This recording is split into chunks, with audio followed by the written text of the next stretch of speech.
Ils étaient nombreux ce vendredi à regarder les formes aérodynamiques du tram-train flambant neuf. À 14h21 précise, la rame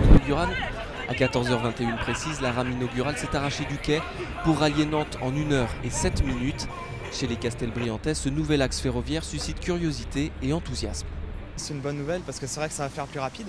Voilà, parce que c'est vrai qu'avec Lila c'est un peu lent, on va gagner une demi-heure. 9,90 €, oh, ça va encore. Ça aurait pu être pire, maintenant c'est le même prix pour aller à Rennes, donc je pense que c'est tout à fait normal. C'est plus pratique parce que je vais souvent à Nantes et le car c'est chiant parce qu'il y a souvent des retards et souvent des bouchons à la sortie de Nantes à Luchère. Il y a un hic, c'est le tarif.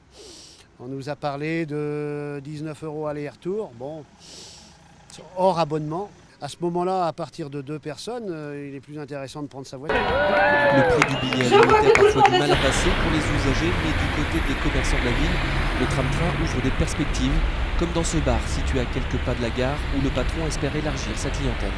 C'est ce qu'on espère, c'est que qu'à fur et à mesure, ça puisse amener faire grandir la population de Châteaubriand et amener une dynamique, surtout dans le centre-ville, qui en a bien besoin en ce moment.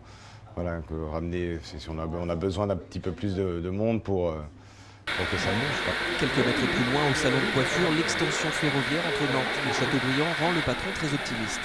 Moi je pense que c'est génial, savoir qui va le prendre, dans quel sens exactement, ça je sais pas, mais ce qui est génial c'est de pouvoir aller à Nantes et venir de Nantes et puis pouvoir se poser dans les gares qui sont entre les deux lignes, pour moi c'est fantastique. Sur le plan commercial c'est un enjeu économique, plus on a de densité de population, plus c'est économique.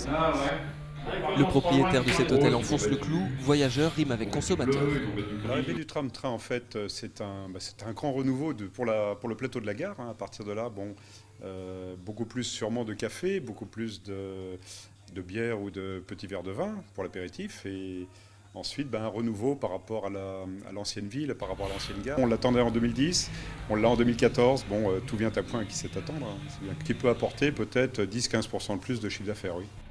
Cet enjeu économique concerne également les grandes entreprises locales comme Team Plastic.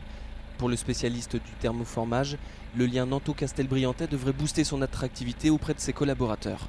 Aujourd'hui, on voit bien que nos cadres sont assez accrochés à la capitale, c'est-à-dire à Nantes, à la métropole, et que de venir travailler dans des provinces et à Châteaubriand, c'est toujours un frein. Et que si pour eux, habiter peut-être justement en périphérie de Nantes et venir facilement sur Châteaubriand pourra peut-être aussi nous permettre d'avoir un encadrement qui viendra plus simplement sur Châteaubriand. Dans l'encadrement ou la maîtrise, eh bien, les gens ont du mal à venir habiter Châteaubriand. On espère aussi qu'une fois qu'ils l'auront découvert, eh bien, ils s'installeront sur le pays de Châteaubriand, mais ça peut être certainement un moyen de recruter. Chaque jour, 11 200 voyageurs sont attendus et devraient monter dans les rames, un vrai train d'enfer.